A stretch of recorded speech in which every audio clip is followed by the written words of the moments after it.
Hello my dear students and welcome back to the channel. आज के class में हम कंटिन्यू करेंगे अपना कॉस्ट अकाउंटिंग जो कि एनईपी सेमेस्टर 1 का पेपर है। पिछले वीडियोस के अंदर हम काफी सारे टॉपिक्स ऑलरेडी पढ़ चुके हैं, जैसे कि हमारा मटेरियल, लेबर, ये सब कंप्लीट हो चुका था। ओवरहेड हम लोग शुरू कर दिए थे। ओवरहेड के अंदर आज तीन इंपॉर्टेंट टॉपिक्स हम पढ़ेंगे। One is allocation, second is apportionment और तीसरा है री एपोर्शनमेंट। बहुत ही इंपॉर्टेंट एस्पेक्ट है ये ओवरहेड का। अगर ये तीन वर्ड का मीनिंग ही हमको नहीं पता होगा तो हम ओवरहेड का चैप्टर में क्वेश्चंस नहीं कर पाएंगे। But before we start the video you can check the description में एक ऐप का लिंक है। डाउनलोड करो, रजिस्टर करो अपने आप को और complete videos, notes, practice sets, important questions सब कुछ अवेलेबल होगा। क्लियर? तो स्टार्ट करते हैं टॉपिक को। टॉपिक है एलोकेशन, एपोर्शनमेंट और री एपोर्शनमेंट के बीच में क्या क्या डिफरेंसेस है। ठीक है, सबसे पहला काम होता है एक ऑर्गेनाइजेशन में एलोकेशन करना। एलोकेशन का मतलब होता है वो खर्चा जो कि कोई पर्टिकुलर डिपार्टमेंट से रिलेटेड है। हमको पता है कि ये खर्चा इसी डिपार्टमेंट के वजह से हुआ है, ऐसे खर्चे को हम सीधा एलोकेट कर देंगे उसी डिपार्टमेंट में। This is called as allocation. तो एलोकेशन सबसे आसान होता है क्योंकि एलोकेशन में पता होता है कि ये खर्चा इस डिपार्टमेंट के वजह से हुआ है, ये खर्चा इस डिपार्टमेंट के वजह से हुआ है, ये खर्चा इस डिपार्टमेंट के वजह से हुआ है। तो जो खर्चा जिस डिपार्टमेंट के वजह से हुआ है उस खर्चे को हम उस डिपार्टमेंट में एलोकेट करेंगे। मतलब उस डिपार्टमेंट का जो टोटल कॉस्ट लिखेंगे उस डिपार्टमेंट के कॉस्ट में उसको हम लिखेंगे। राइट? तो this is called as allocation. तो एलोकेशन का मतलब है जो भी खर्चा हुआ है हमको क्लियरली पता है कि वो खर्चा कौन से डिपार्टमेंट के वजह से हुआ है। तो जो खर्चा जिस डिपार्टमेंट का है वो खर्चा को उस डिपार्टमेंट में लिखना is called as allocation. Clear है ये? देखना, there are certain overheads which can be directly estimated for different departments. These expenses are wages paid to indirect worker, contribution to provident fund और any social security scheme, depreciation, idle time wages, कोई भी खर्चा हो सकता है इसमें, ऐसे कोई लिस्ट नहीं है इसका। ठीक है? Such expenses shall be directly charged to the department for which this have been incurred. This is called as allocation of overhead. तो जो खर्चा जिस डिपार्टमेंट की वजह से हुआ है वो खर्चा उस डिपार्टमेंट में हम चार्ज करेंगे। This is called as allocation. Clear है? अब जैसे कि फॉर एग्जांपल सपोज 10 ठो खर्चा है। ठीक है, एक खर्चा है 5000 का, एक खर्चा है 4000, 3000, 2000, 1000। ठीक है, तो चलो 5 खर्चा है, 5 तो एक्सपेंस हुआ है। ठीक है, अब हमको पता है कि पहला जो खर्चा है 5000, ये कौन कौन से डिपार्टमेंट की वजह से हुआ है? ये खर्चा है डिपार्टमेंट ए का। तो 5000 को सीधा एलोकेट करेंगे डिपार्टमेंट ए में। इसको क्या बोलते हैं? इस प्रोसेस को बोलते हैं एलोकेशन। ठीक है, 4000 का खर्चा हुआ है डिपार्टमेंट सी के वजह से, तो ये खर्चा को सीधा डिपार्टमेंट सी में लिखेंगे। This is called as allocation. 3000 का खर्चा हुआ है डिपार्टमेंट बी के वजह से, तो ये खर्चा सीधा डिपार्टमेंट बी में लिखेंगे। This is called as allocation. ठीक है, अब ये जो 2000 और 1000 का खर्चा है ये कोई एक डिपार्टमेंट का नहीं है, ये कॉमन खर्चा है जो सब डिपार्टमेंट को बेनिफिट पहुंचा इससे। जैसे सपोज बिल्डिंग में एक सिक्योरिटी गार्ड है। अब सिक्योरिटी गार्ड बिल्डिंग का देखरेख करता है, तो बिल्डिंग के अंदर सारा डिपार्टमेंट है, तो सिक्योरिटी गार्ड के वजह से सारे डिपार्टमेंट को बेनिफिट मिल रहा है। तो ये सिक्योरिटी गार्ड का जो खर्चा है ये तो कोई पर्टिकुलर डिपार्टमेंट का है नहीं, तो ये सिक्योरिटी गार्ड का खर्चा को हम कोई पर्टिकुलर डिपार्टमेंट का कॉस्ट नहीं बोल सकते। ये कॉमन खर्चा है जो सारे डिपार्टमेंट को बेनिफिट दे रहा है। राइट? जैसे क्लीनिंग का खर्चा, फैक्ट्री को, गोडाउन को, ऑफिस को क्लीन करने का खर्चा, ये तो पूरा सारे डिपार्टमेंट को बेनिफिट दे रहा है। तो ये जो खर्चा है ये खर्चा कोई पर्टिकुलर डिपार्टमेंट का नहीं है, तो जो खर्चा एक पर्टिकुलर डिपार्टमेंट का है, उस खर्चे को उस पर्टिकुलर डिपार्टमेंट में लिखेंगे, दिस इज एलोकेशन। ठीक है, एलोकेशन के बाद कुछ खर्चा जो है वो बच जाएगा, ये कॉमन खर्चा है और ये कोई पर्टिकुलर डिपार्टमेंट का नहीं है। तो अब इसको हम क्या करेंगे, डिवाइड करेंगे between department A, B, C and other department, इनके बीच में डिवाइड करेंगे। इस डिवाइड करने के प्रोसेस को बोलते हैं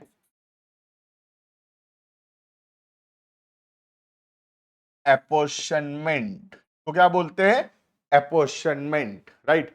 तो जो खर्चा एलोकेशन के बाद बच गया, जो कि कोई पर्टिकुलर डिपार्टमेंट का नहीं है, कॉमन खर्चा है, सब डिपार्टमेंट को बेनिफिट मिलता है उससे, उस खर्चे को कोई एक बेसिस लेकर सारे डिपार्टमेंट के बीच में डिवाइड करेंगे, और ये सारे डिपार्टमेंट के बीच में डिवाइड करने को बोलते हैं एपोर्शनमेंट। क्लियर है। तो पहला काम है एलोकेशन करना, एलोकेशन के बाद जो खर्चा बच जाएगा वो खर्चे को हम सब डिपार्टमेंट में डिवाइड करेंगे, और ये डिवाइड करने के प्रोसेस को बोलते हैं एपोर्शनमेंट। क्लियर है ये। देखना नेक्स्ट स्टेप है apportionment. Certain expenses such as general manager salary, rent of the factory etcetera are incurred for the factory as a whole.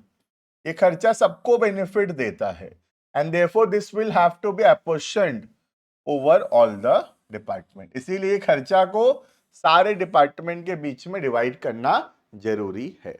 अब दो टाइप का डिपार्टमेंट होता है, एक प्रोडक्शन डिपार्टमेंट जो कि कुछ प्रोडक्ट्स प्रोड्यूस करता है, ठीक है, और दूसरा होता है सर्विस डिपार्टमेंट जो कि कोई प्रोडक्ट प्रोड्यूस नहीं करता, सिर्फ सर्विसेज देता है, हेल्प करता है प्रोडक्शन प्रोसेस में। जैसे कि फॉर एग्जांपल एक गाड़ी, कार मैन्युफैक्चरिंग कंपनी है, उसका जो सर्विस डिपार्टमेंट है वो गाड़ी नहीं बनाता, वो क्या करता है, गाड़ी को सर्विस देता है।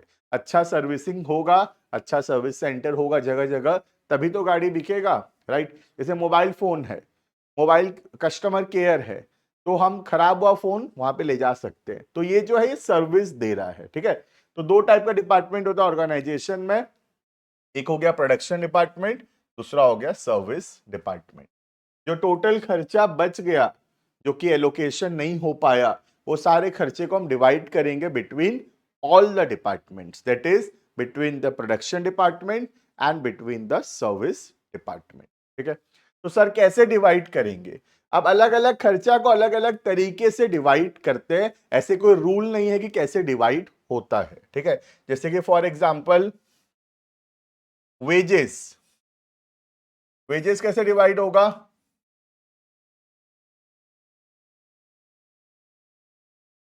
देखो जैसे कि वर्कर्स को हम कंपेंसेशन दिए, तो वर्कर्स का कंपेंसेशन कैसे डिवाइड हो रहा है? वर्कर के वेजेस के हिसाब से, ठीक है। अगर हमारा कोई बिल्डिंग का डेप्रिसिएशन है या फिर कोई प्लांट एंड मशीनरी का डेप्रिसिएशन है, फायर इंश्योरेंस का प्रीमियम है, ये सब कैसे डिवाइड होगा? ये सब डिवाइड होगा कितना रुपया का एसेट है कौन से डिपार्टमेंट में, उसके हिसाब से, राइट। जैसे खर्चा है लाइटिंग का खर्चा, रेंट का खर्चा, wages of the night watchman, ये सब कैसे डिवाइड होगा? एरिया के हिसाब से, कौन सा डिपार्टमेंट कितने बड़े एरिया में है उसके हिसाब से, राइट। वेलफेयर, पर्सनल डिपार्टमेंट का टाइम कीपिंग का खर्चा, कैंटीन का खर्चा, ये सब कैसे डिवाइड होगा? नंबर ऑफ वर्कर्स के हिसाब से। क्लियर? तो ऐसे कोई रूल नहीं है कि कौन सा खर्चा कैसे डिवाइड होगा। खर्चा को देखेंगे और फिर सोचेंगे ये खर्चा किस पे डिपेंडेंट है, जिस चीज पे डिपेंडेंट है उस खर्चे को उस बेसिस पे डिवाइड करेंगे, ठीक है। यहाँ एक लिस्ट भी मैं दिया हूं कि जनरली कैसे डिवाइड होता है। जैसे कि रेंट है, रेंट कैसे डिवाइड होता है? फ्लोर एरिया के हिसाब से, ठीक है। हीटिंग और लाइटिंग का खर्चा, कितना लाइट पॉइंट्स है या कितना फ्लोर एरिया है, इस हिसाब से हम डिवाइड कर सकते हैं। डेप्रिसिएशन या इंश्योरेंस का खर्चा, कितना रुपए का एसेट है कौन से डिपार्टमेंट में, उसके हिसाब से डिवाइड कर सकते हैं। इलेक्ट्रिक का खर्चा, मशीन का पावर, हॉर्स पावर या कितना घंटा मशीन चला है कौन से डिपार्टमेंट में, उसके हिसाब से डिवाइड करेंगे। ठीक है, सुपरविजन का खर्चा कितने वर्कमैन है या कितना रुपए का वेजेस है, कितना फ्लोर एरिया है, कोई भी बेसिस पे हम डिवाइड कर सकते हैं। स्टोर्स का ओवरहेड हम डायरेक्ट मटेरियल के बेसिस पे डिवाइड कर सकते हैं। मटेरियल हैंडलिंग चार्जेस कितना वेट का मटेरियल था, उस हिसाब से उस पर खर्चा हुआ होगा मटेरियल को हैंडल करने में, तो उस हिसाब से हम उसको डिवाइड कर सकते हैं। ठीक है, तो मेरा बोलना है कि ऐसे कोई हार्ड एंड फास्ट रूल नहीं है कि इस खर्चे को इस बेसिस पे डिवाइड करते हैं। वो तो हमको देख कर थोड़ा वहां पे डिसाइड करना पड़ेगा कि कौन सा खर्चा किस चीज पे डिपेंडेंट है। कई बार क्वेश्चन में ही बता देगा कि कौन सा खर्चा को कैसे डिवाइड करना है, और कई बार हमको भी थोड़ा दिमाग लगाना पड़ेगा कि कौन से खर्चे को कौन से बेसिस पे डिवाइड करने से सुइटेबल रहेगा। क्लियर है? तो दिस इज कॉल्ड एज एपोर्शनमेंट। तो दो वर्ड हम लोग पढ़े अभी तक, पहला हो गया एलोकेशन, दूसरा हो गया एपोर्शनमेंट। ठीक है, एक बार फटाफट से रिकॉल कराता हूं दोनों का मीनिंग, फिर तीसरे पे चलेंगे।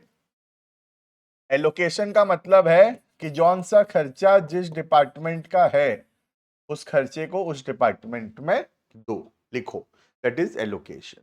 अब ऐसा कुछ खर्चा हो सकता है जो कॉमन हो, सब डिपार्टमेंट का मिला के है, तो कॉमन खर्चा को डिवाइड करेंगे between the departments on a suitable basis, और इस डिवीजन को बोलते हैं एपोर्शनमेंट। क्लियर है?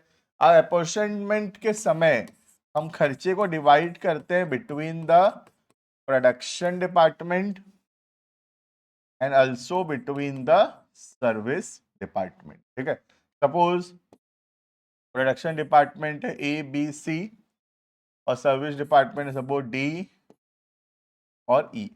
ठीक है, अब जो भी खर्चा हुआ हम डिवाइड कर दिए ए बी सी डी और ई के बीच में। ठीक है, लेकिन ये जो सर्विस डिपार्टमेंट है डी और ई, क्या ये कोई सामान बेचते हैं? नहीं, ये तो सर्विसेज देते हैं।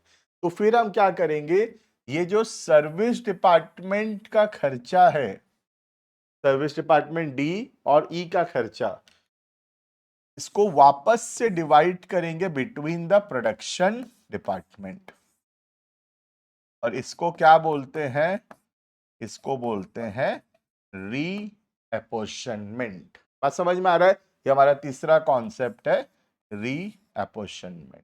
तो तीन चीजें यहाँ पे, पहला हो गया एलोकेशन, दूसरा हो गया एपोर्शनमेंट, और तीसरा हो गया री एपोर्शनमेंट। ठीक है, एलोकेशन का मतलब है जौन सा खर्चा जिस डिपार्टमेंट का है उस खर्चा को उस डिपार्टमेंट में लिखो, this is allocation. Right? Allocation के बाद जो खर्चा बच जाएगा, जो कॉमन खर्चा होगा, उसको डिवाइड करेंगे between all the departments, that is between the production department and also between the service department. Right? This is एपोर्शनमेंट।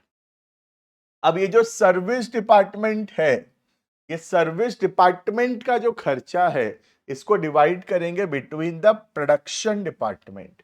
तो ये सर्विस डिपार्टमेंट के खर्चा को वापस से हम डिवाइड करेंगे बिटवीन द प्रोडक्शन डिपार्टमेंट, और इसको क्या बोलते हैं? इसको बोलते हैं री एपोर्शनमेंट। क्लियर है? तो सबसे पहले हम करते हैं एलोकेशन, फिर करते हैं एपोर्शनमेंट, और फिर करते हैं री एपोर्शनमेंट। क्लियर है ये? अब देखते हैं what is reapportionment. Apportionment of service department overhead, service department के खर्चा को वापस से अपॉर्शनमेंट करना। तो इस वापस से अपॉर्शनमेंट करने को बोला गया है यहां पे री अपॉर्शनमेंट। ठीक है, देखना, after the overheads have been classified between production and service department, the cost of service departments are charged to such production department which have been benefited by their services। तो सर्विस डिपार्टमेंट का जो खर्चा है उसको हम वापस से divide करेंगे बिटवीन द प्रोडक्शन डिपार्टमेंट, क्योंकि सर्विस डिपार्टमेंट काम किसके लिए कर रहा है? प्रोडक्शन डिपार्टमेंट के लिए। प्रोडक्शन डिपार्टमेंट को बेनिफिट हो रहा है सर्विस डिपार्टमेंट के होने से, इसीलिए सर्विस डिपार्टमेंट का सारा खर्चा वापस से डिवाइड होगा between the production department. This is called as reapportionment. ठीक है, अब रीअपोर्शनमेंट करने का टोटल 3 मेथड है। पहला method direct redistribution method, second है स्टेप मेथड या नॉन रेसिप्रोकल मेथड, और तीसरा है रेसिप्रोकल मेथड। क्लियर है? एक एक करके हम बहुत डिटेल में पढ़ेंगे। सबसे इंपॉर्टेंट पार्ट है इस चैप्टर का, that is reapportionment of service department cost over to the production department. ठीक है, ये सबसे इंपॉर्टेंट टॉपिक है। इसमें 3 मेथड है, direct redistribution method, non reciprocal या स्टेप मेथड, और तीसरा है रेसिप्रोकल सर्विस मेथड। क्लियर है? तो ये तीनों मेथड को हम एक एक करके एक एक क्लास में कवर करेंगे। नेक्स्ट क्लास में हम वीडियो बनाएंगे डायरेक्ट रीडिस्ट्रीब्यूशन मेथड का, फिर उसके नेक्स्ट क्लास में हम पढ़ेंगे स्टेप मेथड या नॉन रेसिप्रोकल मेथड, और उसके नेक्स्ट क्लास में हम पढ़ेंगे रेसिप्रोकल मेथड। क्लियर है? तो 3 क्लास लगेगा 3 मेथड पढ़ने में। अभी हम सीखे what is the meaning of allocation, apportionment, reapportionment and what are the methods of reapportionment। 3 method है रीअपोर्शनमेंट करने का। ये तीनों मेथड को इन डिटेल हम आने वाले वीडियोस के अंदर कवर करेंगे। क्लियर है? तो तुम्हारा काम क्या है? तुम्हारा काम है अच्छे से पढ़ के आना what is allocation, what is apportionment, what is reapportionment, इसको रिवाइज करके आना। नेक्स्ट वीडियो के अंदर हम स्टार्ट करेंगे मेथड्स ऑफ रीअपोर्शनमेंट। क्लियर है? तो this is all about today. बाकी मिलते हैं नेक्स्ट क्लास के अंदर, मेथड्स ऑफ रीअपोर्शनमेंट कंटिन्यू करेंगे। Thank you and bye bye.